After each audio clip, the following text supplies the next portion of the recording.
Welcome to In Good Company and Happy New Year! As we kick off a new year, I wanted to take a moment to look back at the conversations that resonated most with you. In this special New Year's Day episode, we're counting down the top 10 most watched interview episodes on this channel, ranked from number 10 all the way down to number 1. What these conversations have in common is transformation, niche expertise, and powerful personal stories. From redefining success and purpose-driven branding to wellness, leadership, and building businesses that truly reflect who you are, these episodes stood out not because of trends, but because of real, honest conversations. Love that. Whether you're reflecting on the year behind you or setting intentions for the year ahead, this countdown highlights the voices and stories that connected the most. Let's get into the top 10 conversations of the year. Hey there, my little biz besties. Welcome back to In Good Company, where real entrepreneurs share real growth stories. Thanks for liking and subscribing to my channel. Let's get into it. First up on our top 10 of 2025 countdown is real estate freedom, build a life beyond the 9 to 5. The world is in like such a big shift that we literally, it's day by day. Can't predict it. Yeah, anymore. day by day. Yeah. So very confusing time for me. Like very, very much. Why do you so. say that? Just personally or professionally? I think both. Yeah. I think both. I think definitely personally. Mm-hmm.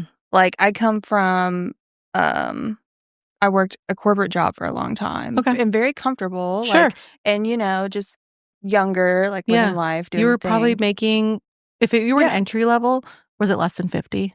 No, I was in 6 figures, so definitely like Oh, you had health insurance money. yeah, Like you had 401k money. Yeah, Okay. and so and now like moving into, I was just unhappy though, unhappy. Yeah. I was like, money doesn't matter to me. I did it for a long time, and Yeah. I'm not happy. Like it's not And that's money for everything. me. Yeah, Yeah. it's not money for me. So, I decided to do something, Mm-hmm. and ultimately I ended up investing in real estate. Cool. And I was like, okay. So I moved into this house and I lived there for 2 years. Okay. Loved the house, but it was very outdated. The guy that I bought it from, he just bachelor, lived there 20 years, and it looked like I had seen some shit. it's seen some stuff. Yeah. There Okay. was, Okay. questionable things in there, but I loved it. It had So good fun. bones. Yeah. So yeah, I ended up just fixing it up, living there 2 Cool. years, and just got to a point where I just was like, I'm done. I quit my job. Oh, I quit everything. Just quit. I love it. I quit life. Okay. I'll figure it out from here. And it worked out. Of course it did. Yeah, of course, Yeah. because it just does. Just somehow. does, yeah. Yeah, you just go with the flow. Yeah. But yeah, I ended up selling it and, Mhm. Made a good profit. And that's actually right when like COVID had hit. And Actually, a good time. a great sell. time. Yeah. It was a great time. Yeah, it really was. Yeah, I mean, yeah. real estate was very much popping in that Yeah. in that That was time. a good time to be a buyer. Yeah. For sure. Yeah. Yeah. And so then I was like, okay, now what? Now what? What's going on now? Yeah. You had your 2007 Britney Spears moment. Yeah. You shaved your head metaphorically. I mean, I did shave my head at one point, went back in the day, not Same. fully, but half. Same. You know that hairstyle? Yeah. But, yep. I'm a cute pixie girl. Yep. I had that. Mhm. Yep. I did that. But yeah, so I ended up getting my real estate license, and I was like, well, let me try this. See like how maybe this goes. this is what I want Yeah. to do. Because I do come from like a sales background and Okay. relationship building Makes and what I sense. did before. So I was like, let me give this a try. And yeah, it's tough. Yeah. It's tough. So that's where we are. Yeah. Yeah. Yeah. So finance would be a weird question because it's like, you tell me. Yeah. I'm like, what are we working with here? help me. Are you Yeah. an advisor? Because I need one. Yeah. I have a very wonderful, wonderful advisor. And Mhm. working in accounting, I get the question, why would you have an advisor? Yeah. You're working in accounting. Very different. So Different different. languages Yeah. completely. So shout out to Logan. I did it. I didn't think I would do it, but I did it. Logan's the bomb.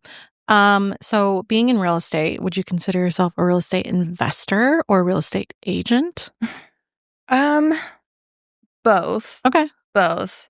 Okay. And I'm in this like weird like transition journey. Like, what do I like? And it's What good. are we gonna do? What do I want to do? Because like Yeah. one thing I have to do personally is something I'm passionate about. Yeah. And something I enjoy doing. And I do enjoy real estate in general. I like the investing part. I like what it can do, and just out here like play Monopoly or whatever you decide to do. It Like feels like that. yeah, it's gives you that like freedom that I was craving with my job, where I was making a lot of money, but I was not happy because I had no freedom. Well, right. You're clocking in, working long hours for someone else. Not even if you're in sales, because sometimes I've had salespeople tell me I still felt like I had freedom and I still felt like I could control what I made.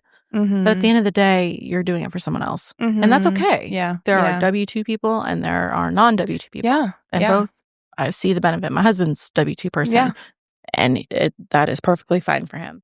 Up next at number 9, we explore massage therapy for holistic wellness. Nothing's like wrong with my body. I'm a healthy person. Do I have to be unhealthy to need massage therapy? Okay, I'm gonna have to go a little deep on this Love one. it. I care about this one.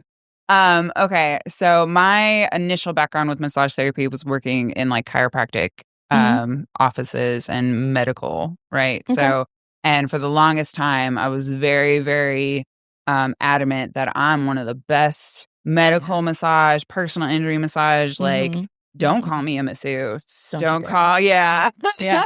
and I'm never gonna work in a spa. Yeah. I did at one point, but that ain't me though. Yeah, it's not me. Yeah. This little relaxation Swedish massage, that ain't me. Yeah. We're gonna sit with what you got going on. We're gonna find it. We're gonna cure it better than anybody ever could. Yes, you are. So and I think a lot of that is like, people get this image of what massage is as like the very like primp and pampered, Treat yourself. Right, treat yourself. But like there's like this also behind this of like getting people to invest in themselves that way. Like they can think of a million different reasons not to and why they don't deserve that, So like part of it was that, but also I wanted to be taken seriously, But currently what I find more and more is that creating a space where people can relax and be, in a vulnerable space and take that mental rest,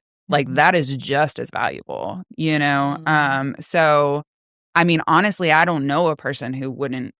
It's unfortunate that that's a commodity right now, but like just taking the space to lay there for an hour is valuable. Yeah, it's valuable, Yes.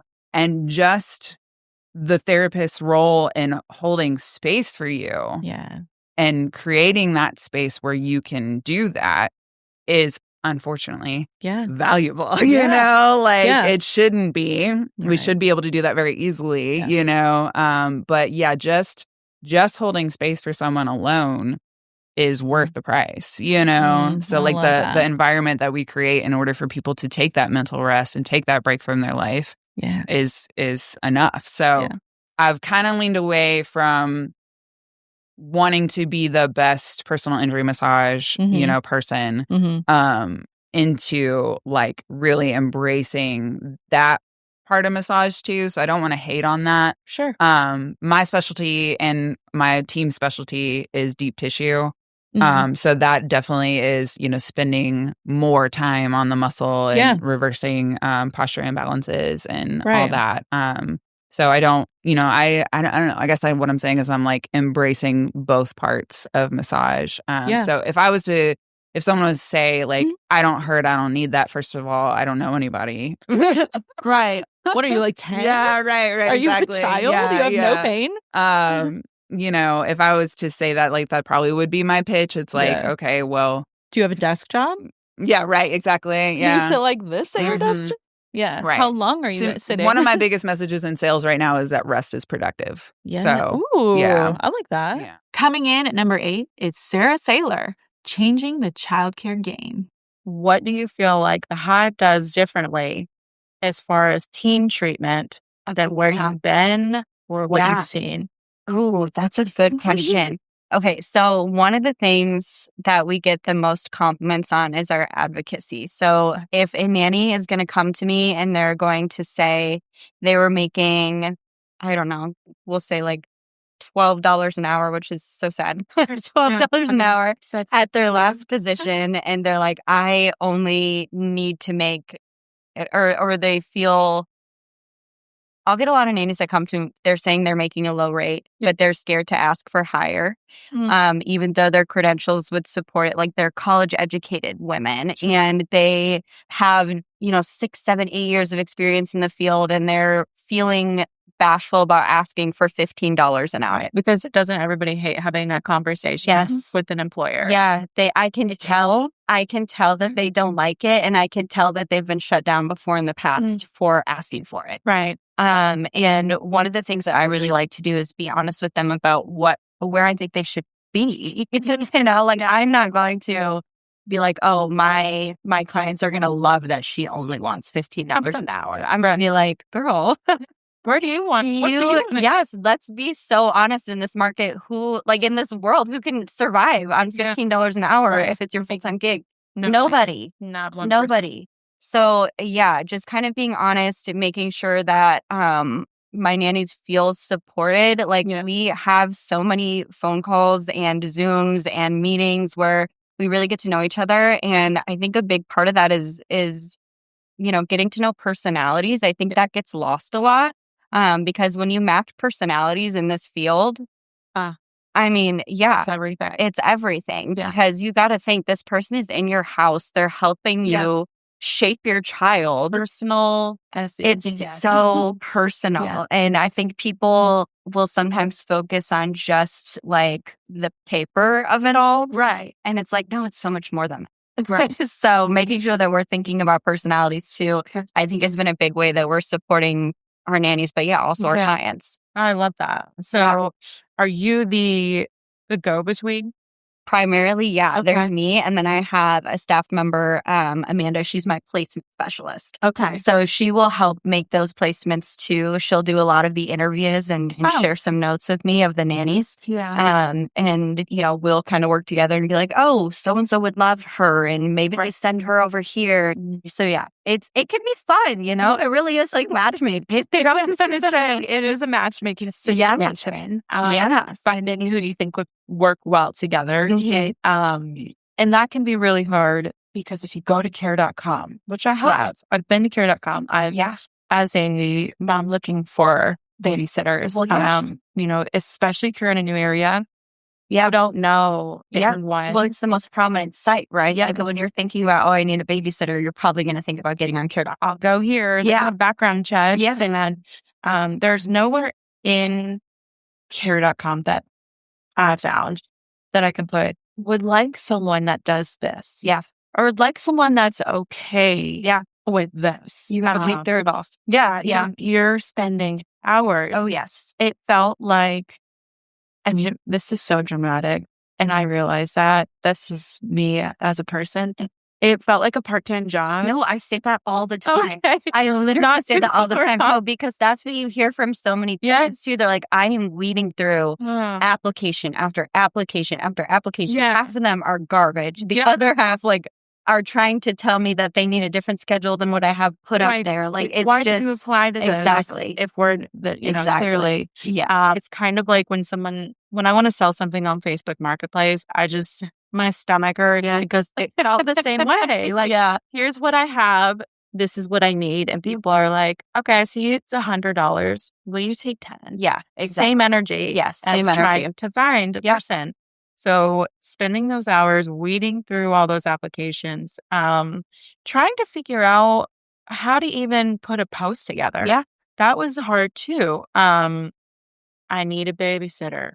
Yeah. And then what else? Right. What's your budget? What do they want? Yeah. Yeah. So is that something that goes into the process? Oh, or yeah. What does that look like? Yeah. So the ways that we help the clients, the things that we kind of handle on your behalf are the weeding through like that. Okay. Like we are either searching within our system or we're outsourcing.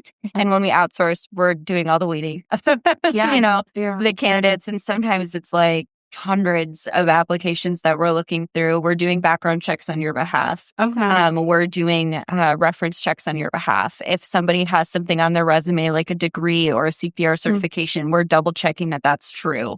So we're doing all of the hard stuff for you. So all you have to do is meet with that applicant and decide, do I want to move forward with this person or do I not? Is this it? Yeah. Okay. Yeah. That actually sounds amazing. Yes. Yeah. Yes. I mean, it takes so much stress off and you get your life back. At number 7 on our countdown, we hear from intuitive leadership coach Lindsay London's spiritual journey. What do you think about working with someone that is open, which is scary as an owner, being open about things that didn't work, vulnerabilities, hardships? Do you think there's a benefit to that? Oh, definitely. Especially today when people want to hear the tea. And again, it really is like the like reason I do what I do. Like, I'm like, okay, I genuinely believe that these experiences were given to me, sent to me, like came to me for me to learn the things that I've learned and then help other people through their versions of that. And nobody's story is the same, right? So I can't ever say like, I've been in this exact same position, but it's pretty crazy to me how many things do at least relate to each other. Sure. Or how in the world have I experienced so many things in this period of life that I've lived in that I'm like, okay, I got to do something with that, right? Like if I have, let me like use that. Right. And it has changed my life. And so I'm like, well, let me share that with other people and do anything that I can for them to feel like they're able to get the most out of whatever it is they want out of life, you know? I love that. So for me, it just feels like, it does feel very much like my purpose, you know? Yeah. Oh, I love that too, because purposes change. And sometimes I think people get bogged down when things don't work out. I know when I was a hairstylist, I did like weddings, event hair. And there were so many times that I kicked myself when we moved. I didn't change my license to Kentucky. It was in Georgia. And I thought, well, when I was in hair, I felt like that's my purpose. I love working with people. I love making people feel beautiful. Like there is so much joy around a wedding. There's so much happiness around prom and homecoming. And when I shifted, I thought, well, I'm just ignoring my purpose. But sometimes people have to remember your purpose changes. And the purpose might not be what you thought it was. I thought it was making people feel good. You know, but it was really helping people was the purpose. So take me back. You said 5 years ago. Yes. How did your purpose change? What happened? That is such a shift, which I get wholeheartedly. Yeah. But I love hearing how this shift happened. Sure. 5 years ago, there was a big event. Sure. So, oh yeah. I always say that like, because I am such a problem solver and I am such a like, I can power through, right? That the universe has to like hit me over the head with things for me to see what I really need to see. Of course, it has to like punch you in the throat and tell you to move on. Yes. And then I'm like, oh, heard. Okay, got it. So, I had this 13-year career in the hair industry. Loved every bit of it.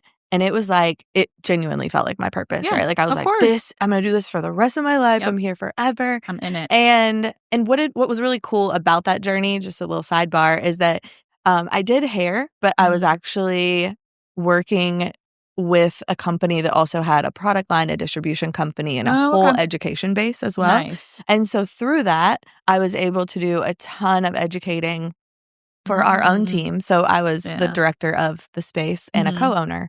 So I was every day leading a team. Yes. And helping people develop and like find their biggest potential in hair. Yeah. And then also I was able to share my experiences as a director of a business with other salon owners to help them do that as well.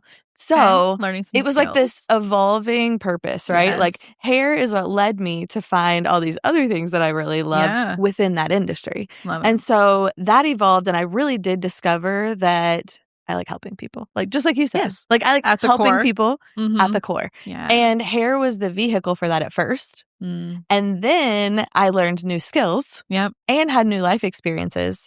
So then I developed more ways to help people. Right? And you're filling your cup every single class that you led and learning these skills. Okay. Yes. Love and it. like watching people get it or even feel confident to try it. Like those sorts of things were just like, that's it. Yes. Like, I'm so like, excited. Yes, you learned and you did the thing. Like you just feel like a mama's so proud of their kid every time. Yes, every single time. So that became such a thing for me. And I was able to do that in that industry, which was really cool. Yeah. And then I feel like it was one of those things that I had a mentor turned business partner, which is a really interesting relationship to navigate. And I am so grateful for that experience. Yeah. But I think what ended up happening is I learned so much and I grew so much and like I developed more of like who I am and my values probably shifted. And so what ended up happening is it started to feel a little misaligned. And I was like, whoa, this has always felt like this is it. Perfect. Yeah. And so when I started to feel the misalignment, I didn't know what to do. Well, yeah, because you didn't expect that to happen. I was like, what was happening? Now what? Like, Someone tell me what to do. You used to be my mentor and you would tell me what to do. Yeah. And so I was like, oh boy, okay. I'm not sure. And it's really hard to lead a team and lead other people when you feel misaligned. Oh, for sure. Like that is a really difficult thing to do. Yeah. And so anyway, I feel like that misalignment just like all came to a space of me being like, okay, there's something here. Like maybe this isn't my forever. Yeah. And what's crazy but also really cool is like my intuition just knew that I needed to take space from that. And it was a massive, massive decision to make. And probably one of the hardest things I've ever done. Like you're choosing a different path. Yeah. And that had become my whole identity. I worked there from the time I was 20. You know, like it literally was everything. Yeah, that's where you grew up. That was your family. Yeah. That was everything you knew. Yes. Yeah. Oh. Yeah. So, and also I moved to Louisville to work there. So, but no family here. And actually, like, I had built everything there, right? Like, of course. Yeah. So anyway, I was like, I don't even know Louisville without this being my space. This is it. So yeah, but I just knew. And I'm really grateful for my intuition and like knowing when I need to listen to that. And so I knew. And even though I knew, I was like devastated to make the decision. Well, yeah. You know, like it was like. It wasn't easy. Yeah. Your devastated. gut doesn't say, hey, let me give you the easy decision. Yeah. You know, your intuition and your gut. It's like, yes. Girl. Yes. It's going to be a little hard for a while. Yes. Oh. And timing is interesting, right? So 5 years ago was like right when all the COVID shutdown and everything was happening. And so what was cool about that, it was really hard because for the first time in my life, I wasn't like working a ton. What do you do? And but also what was really cool is I needed that time to really grieve leaving behind everything that I had known. It gave you it forced you to take space for that. Yes. And at the time that felt like I didn't like it, right? Like I was like, I want to work. What's next? I'm like, I'm ready to go. But actually, again, the universe was like, actually, slow down. Not yet. Yeah. And so, I'm not kidding you. I took, a long time, longer than I would have ever expected to feel through all of that, grieve all of that, and then also have like my whole healing and like next level learning journey. Yeah. To be able to know what I wanted to do next. Right. And so it was really cool to have that experience. Looking back, when I was in it, we're in it. Feel like it. We hate this. Yeah. We are grinders. We work, 24/7. This is our identity. We're like proud of it. Yes, I'm a hustler. Yes, like, I'm a girl boss. But then the pandemic forced so many people to slow down. Right. Which, weird thing to say, that's a beautiful thing. Right. Like, because blessing in disguise, right? Seriously. And you can look back now and say that, but when you're in it, you're like, when is everything going to be normal? Right. And that was scary. Yes. I think the pandemic allowed people to spend time with themselves they never would have gotten. And for some people, that's the most terrifying thing you can do. But other people, opportunities are like, hey, we've been knocking and now we're ready. Exactly. So, love it. Love that. So yeah, I just had that experience of like really diving into myself, a little bit more of a spiritual journey, like all these things that I didn't know I needed because I thought I knew, and then I was like, actually, here's a whole bunch more things to do. I know nothing, actually. Yes. Yeah. Oh my gosh. Yeah. But all of those things then I think helped me even further prepare for like helping other people in their leadership, because I now had a whole nother level of personal journey that I hadn't experienced before. Right. So, and it's stuff that I really pull from when I'm helping other people on their journeys. Number 6 highlights Holly Hartman on purpose-driven branding and business growth.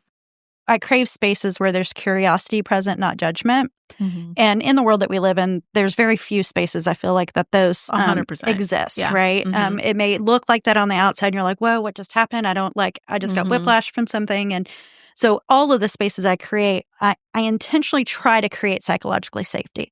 Mm-hmm. Now, I can't claim that that's how it always is, because we have lots of people and you can't control I cannot control that, but the intention is there is the best way to say that. And I met not Nikki, that's another story. I met Izzy Nally at Startup Week here in Louisville 3 years ago. And we both had connected on looking for mentors. And I actually connected with her for her to be a mentor for me. Okay. Because at the time, again, I'm looking for safe spaces to be vulnerable. I was a single mom. COVID just knocked out the business that I've been doing for 11 years. Okay. Trying to start a business in relationship coaching. I'm going to a tech startup. I am literally like grasping at straws to go, what can we do? Where can I go to tap in so I can be seen and held and not have to fork out $1 million in order to do that, because it's not equitable. And I had already invested in several coaches that basically took my money. Yeah. And I can work through that. That's probably a stronger claim. I may not have been ready, but I do feel like there was a heavy lift of a lot of coaches coming on that really were not delivering what they said they were going to deliver. Okay. And I wasn't making the money to convert to do that. So I couldn't invest in high-level coaches to even help me get out of it. So I was in this, and I'm sure there's listeners here going, how do we move from this? I literally cannot afford it. Yep. Like, I'm bootstrapping this. I don't have family investments. I don't have people that can just swoop in and save me. Yeah. I am literally me and my kids and figuring it out, right? Yep. And so that's where I was. I mean, I was having to do food stamps. I was getting federal trying to do what you could. Assistance, all of it. But outwardly, if you looked at me, you would have known that was going on, because there was no safety and me being vulnerable, because nobody's going to invest in a relationship coach that is also still trying to figure it out. Both don't seem to be able to be true, but they can be. Right. It doesn't mean I'm less valid. So that's really how me and Izzy met. And we met because I wanted a mastermind group. I wanted a small, safe container to be able to share that experience in that time, because even I think it's might be Brené Brown or some other leader at some point that said, don't share from the wound. It may not have been Brené Brown, but I was in the wound right then. I couldn't I'm not somebody that holds back. I'm super vulnerable. I'll share my story. Yeah. But when you're in the wound of it and it's oozing, it's very hard to share that part of your story outside of it. Right. I will share it gladly from the overcoming. But if I was out there saying, oh, I have to have food stamps so I can survive and pay my kids, most people are not feeling inspired to invest a big amount of money for going, she really hasn't figured out. Yeah. Yeah. It's not as inspiring or giving the message you want. No. For sure. No. Yeah. And it doesn't mean there's less than. There's not, we have seasons. And that's my point of sharing that, is that's where Woe Network started, is I needed a safe space. Yeah. And if I need it, other women need it too. And I need it to be equitable. I need it to have an easy entry point for all women, because so many of us, especially after COVID, childcare, many women lost their jobs because of the school system not being able to, I don't know, can my kid go to school today? Can it not? Louisville in 2023 was ranked number 1 for women business owners growth in the nation. That's interesting. Pretty sure that is due to we didn't have a choice. Oh, okay. Oh, that's very interesting. And I think that's why we blew up. Yes. In So such a all good these way. women were creating, like you. It was a reaction to, well, if I can't go into a place and I can't count on them, I'm going to create a space, a job, a company to fit where I am now. And that's where 2023 Louisville #1. Did not know that. Yeah. And so that's what it sounds like what you have been doing is you're creating these spaces, these companies, these offerings for things maybe that you were seeking in hopes, because there's a vulnerability to that too. It's you being the first one to say, hey, I need help. So I'm going to create this in hopes that someone else will say, yeah, me too. Actually, I'm glad that you were the first. So in comes Woe Network with Izzy, which I think if you put you and Izzy side by side, the marriage is like, just because I know, I've literally seen you two side by side now. The marriage of thinking and goals and really the energies of you two is perfect match. So I love that she was there in the beginning.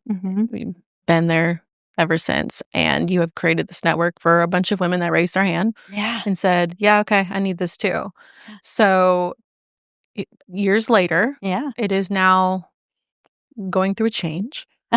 And you guys are very open about that, which I love. Most of the time, some people feel, for lack of better terms, naked and afraid, where they don't want their audience or their customers or anyone, friends and family to know, I changed my mind and I want it to be something else. They think there's shame in that, but you guys are very open. Yeah. This is what we're doing. Yeah. You're going to see some changes, but this is why we're doing it. Right. So what is it? What is that? What are the things you work through, if anything, to be able to share stuff like that? Are you ever nervous that it won't be taken the right way? Or are you like, well, this is what we're doing? Well, in creating a psychologically safe environment, transparency is really important. So if I am not transparent about what my experience is, how do I build trust? And trust is one of those factors of creating psychologically safe environments. So I've been very transparent and along the way. And it's just part of my core values of that is building that trust. And the same thing with Izzy. And we had conflict like last year because we've been in these growing pains. We've doubled in size every year since we started. Yeah. And we now have a paid membership, but before that we weren't, and we're really not making money off this either, even though there's a paid membership. We just invest it back in. And there's some optics in that too that we have to navigate because I think so many people come to us for money where I'm like, this is a community. This is not that. It's a community. Yeah. We are investing back in the community, much like a church where people know they invest back in the community. They think of us differently. They're like, oh, they have it all figured out and they're making all this money. It's like, no, I really volunteer 30, 40 hours a week for this community. All right, halfway through at number 5, it's Majestic Memories Travel, turning vacations into magical memories. That's what my goal is I want to treat people like family. Now, do I achieve that all the time? No, unfortunately. I'm human, you know. You couldn't possibly. But I try to take care of people and do unto others as I would have them do unto me kind of thing, you know. And that's just how I operate. That's how I operate my business. That's how I operate my life. And so, but Magic Kingdom is my home park. But ironically, I like Disneyland better than Disney World. Really? Yeah. Personally. Okay. Yeah. Interesting. Why? Just more options, or you feel the proximity. It's Disneyland actually only has 3 less attractions than Walt Disney World, but there's only 2 parks. And it's within a football field apart. The entrance of one park is right here, the entrance to the other park is right here, and there's a football field in between. Yeah. Whereas if you go to Walt Disney World, you need a travel planner that specializes in Disney because it's massive. Boats and monorails and 4 different parks, and it's massive. You'll get lost in the details. It's it is a lot. Disney is a lot of work. And that's another thing is most, I would say 98% of the agents on my team, the independent contractors, they specialize in Walt Disney World, and Disney vacations. Because it's a whole thing in itself. It is a whole There's thing a in lot itself. of details that goes into and I do not recommend anyone go to Walt Disney World without a travel agent that specializes in Disney, because it's just too much. Yeah. And like when people, they used to come to me for Disney a lot, not so much anymore. I mean, I still book Disney, but I'm so busy doing everything else. Yeah. Like a lot of times I will hand the Disney trips off to the agents on my team because I'm like, they're just more in it. Yeah, they're more in it. And I want you to have that magical experience that, if you need your hand held, I want you to have your hand held. Yes. And that's how, I am try to relay that and model my business plan for my agency after that sight, sound, smell, that feeling that you get. Yeah. I love that. That's the goal. Yeah. At number 4, we dive into Whitney Fallon, holistic health, wellness, and spiritual healing. Now, holistic can mean a lot of different things, is what I've read. Yeah. You are probably not going to say, I'm going to write you a prescription for this. Is that accurate?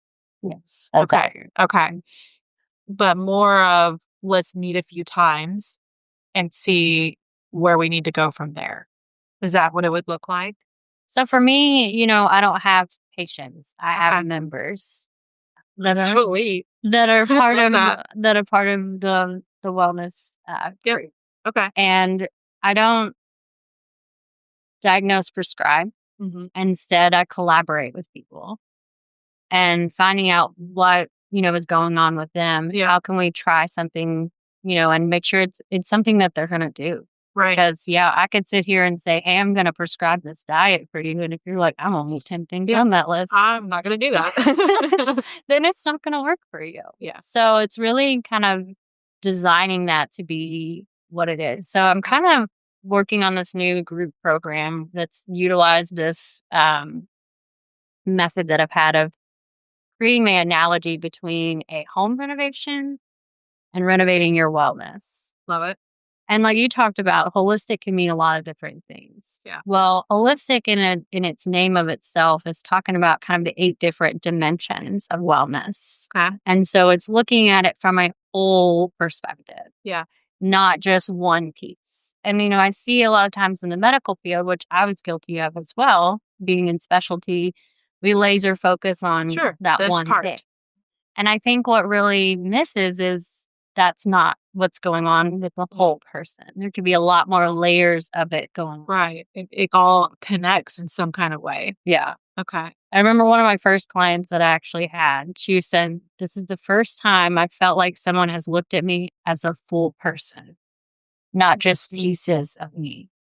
That's really special because that is so rare. Yeah. You go to a GP, it's kind of the surface level. And then they send you to a specialist. And then that becomes a focus versus working with you. It's let's get into it because it could be something you didn't expect. So, okay. Do you find yourself collaborating with other, say, like-minded, like whether it's a chiropractor or, people that are in the wellness space and you guys are working together, or how does that look? Yeah. So actually my office is in a pretty cool space. There's acupuncturists, nutritionists, a massage therapist, some naturopathic doctors, another nurse practitioner. So I'm very much for collaborating with, because I feel like, the treatment regimen for someone is not just medicine or just those things, I like connecting with a lot of people in the community to know what they do because, I have some people, I have hypermobility issues. And so I naturally attract some people that have that. Sure. So I've been able to find some Pilates instructors and different people who specialize in helping those individuals to make sure, part of that is, okay, let's try this out and see. People you trust, let's try this person. Yeah. Okay. Well, I love that. And that's probably why I've seen your name pop up so much in that group that we're in, because you're working with these people, right? So not only are they members, but they're part of what makes what you do go round. Number 3 brings us redefining success from medicine to mompreneur.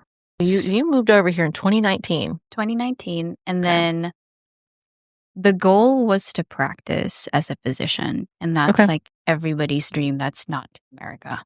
If you are in medical school, it pays better. You supposedly and hopefully get treated better. Because the culture in a hospital, I can only speak to what it's like in the Philippines. I don't know about like other countries, but the pay isn't that great, even if you're starting out.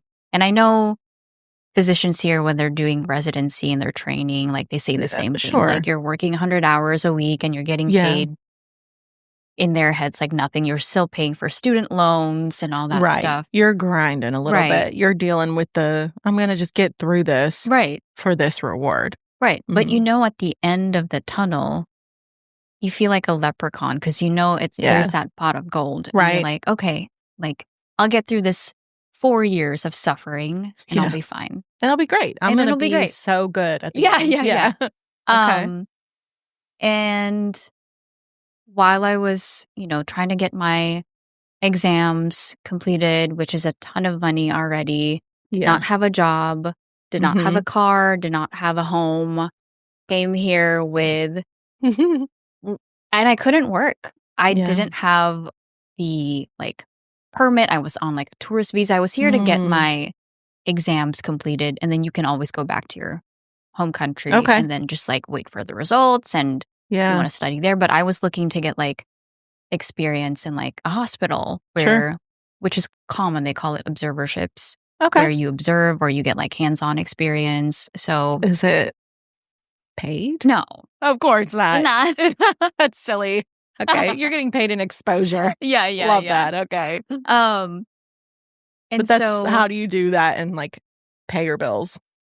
So I had already been financially supporting myself since I was in med school. Okay. So I started, a business then, and I wasn't really, thankfully I was living with my family still, so I didn't have to worry about bills and stuff like that. Here? Back home. Back home. Yeah. Okay. So I had enough money saved from my business and stuff like that. Yeah. To where, I paid for my own ticket to come here. I was paying for my own rent. I was I wasn't. You're making it work. I mean, I think you don't have a choice if you have a goal at the end of it. I didn't feel like I was trying to make it work. It felt like it was something I needed to do. Yeah. So I was going through the process of getting my licensure exams completed, which is long and expensive. One exam is I don't know what it is now, but it's close to $1,000 for one exam. To take it? To take it. Oh, you better pass it. You better pass it. Yeah. But the first one I took, I failed it. You were Christine. Yeah, and I traveled to get classes and all that stuff, and that doesn't even include study material, right?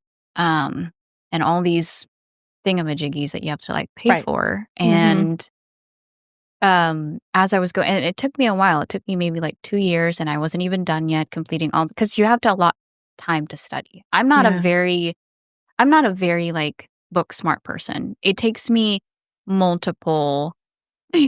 What a bizarre thing to say. I am not. I don't see myself as someone that's smart. I don't ever feel like I'm the smartest person in the room. That's a good thing. Anytime that I'm with somebody. Even when you're alone. Even no, I'm just kidding. And that's where some of those. Yeah. You are and you aren't at the same time. So you were just trying to figure out how am I going to get through this, but you didn't feel like you were forcing yourself through it because you were I have a goal. Yeah. I got to get to it. At that time. I thought that was the goal. Okay. So I was, studying, and, it was hard because I was away from my family. It was kind of cooped up. And I felt like I experienced COVID before COVID happened. So as soon as COVID came in, I'm like, this is a breeze. Welcome to my life. Exactly. Yeah, that's what I told my husband. Yeah. At the time, and I was like, this is so easy. I can just stay home. All these whiners. I do this all the time. Right. Yeah. Yeah. This is my life. Yeah. Suffer with me. Right. I had a warm up. Yeah.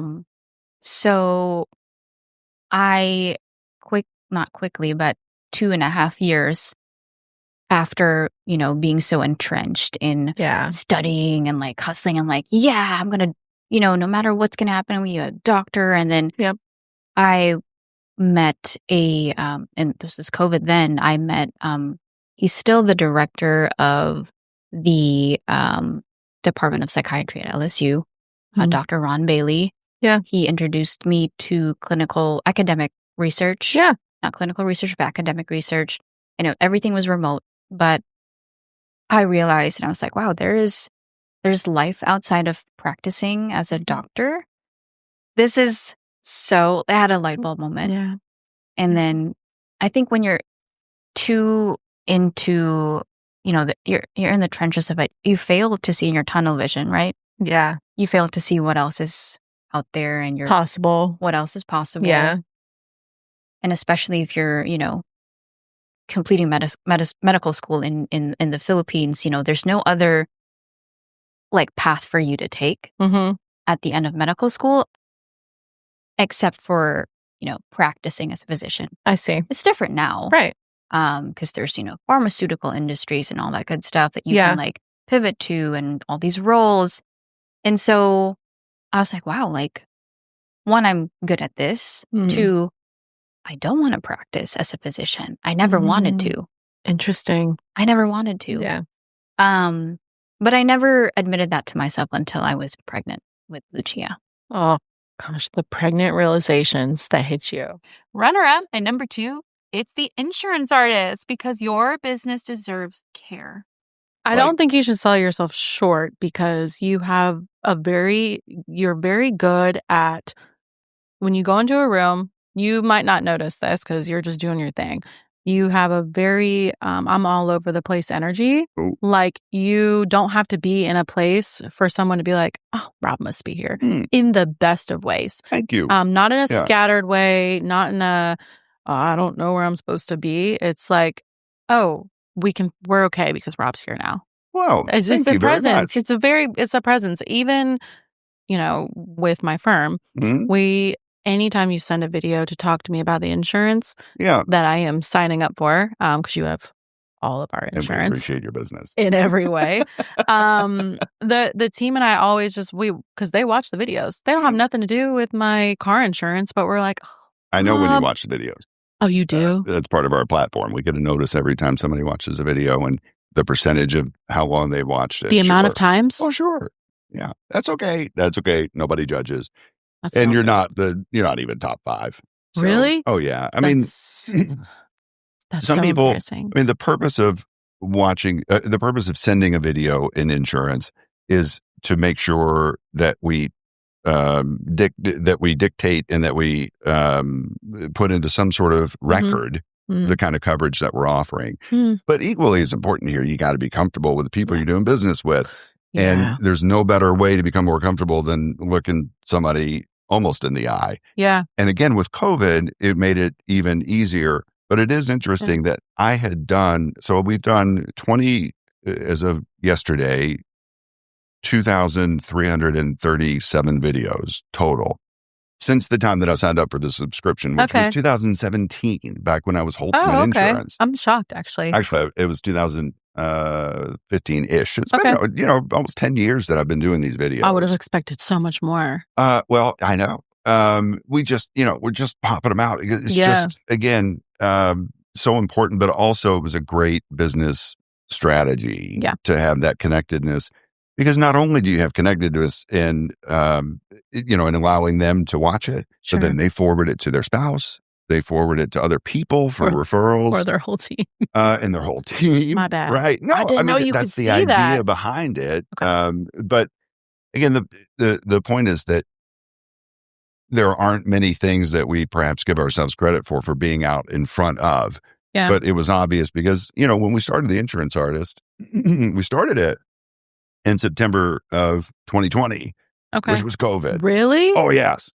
Oh, my gosh. And So there was, there were no conversations happening. It was over the phone or typing out a long email. And there were so many agents, so many different industries that I saw online that were like, what do we do? What system should we use? Mm-hmm. How does this work? And how does that work? I'm like, please, this is old hat. We got this. You had to pivot and adjust. And I love it. I think it's so intentional to send the video, not only because I sent it to my team and we're like, Rob, you're so nice. But also in a world that, we're in the group B&I group together, which we'll get to. But you or Aaron always start with the rates are what they are. So it's like you're taking this video and you're intentionally saying, we know this is tough, but we're going to walk you through each one. It's a hand-holding thing. Yeah. And I think in an industry where a lot of people feel like, what am I even paying for? Right. What does it even mean? Oh, we're wrapping it now. Yeah, I imagine as an artist, you guys do a little like, waka. But it helps bring transparency. Sure. And you feel, I'm not going to say it feels great paying for insurance, but it definitely feels better working with someone that explains it in layman's terms. And taking the top spot, the episode that captured the most attention in 2025, drumroll please, struggling to stand out, brand strategy secrets for small business owners. So a large part of my business is brand strategy. Yep. And that's building trust and authenticity. Yeah. And I will stand on this soapbox all day and say that there are soulmate clients or customers, especially in a service-based business. Yeah. Where they would probably never ask for that. And those are like the bread and butter clients that will be brand loyalists to you forever. Yeah. And how do they come to you? Know, like, and trust. You built that with them up front. Are they the ones that are asking for references? Right.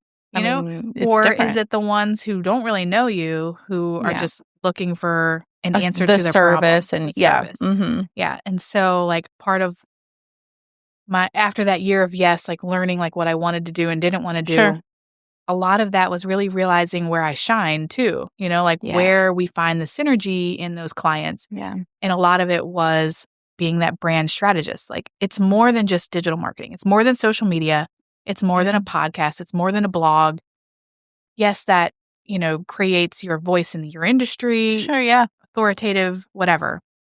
But at the end of the day, where you're going to make that money is with those loyal people who will follow you anywhere, yeah, right? Your diehards, your cheerleaders, your raving fans. So how do you get them? Yes. And that starts with your brand.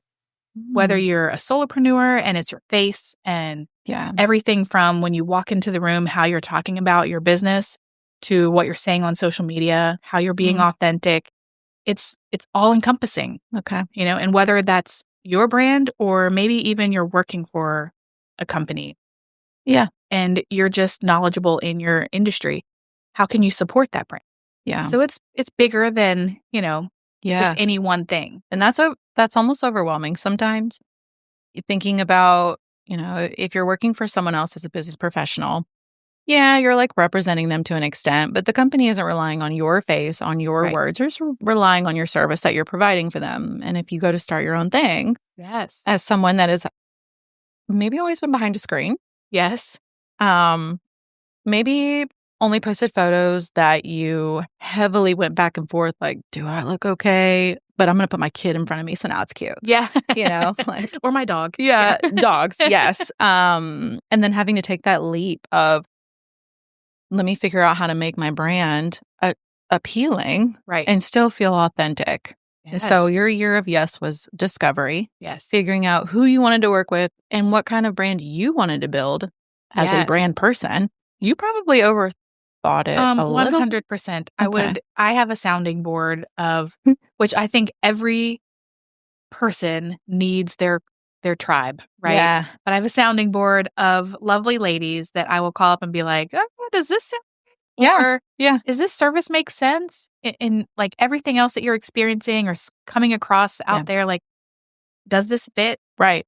And without that, like those people, without those people, I would not be here. How did you build your tribe? I love tribe talk. It is my soapbox. Especially, I think because as moms. Like we have mom tribes. We have I have all different communities. Sure, for different needs and exactly. And so actually it all began with networking.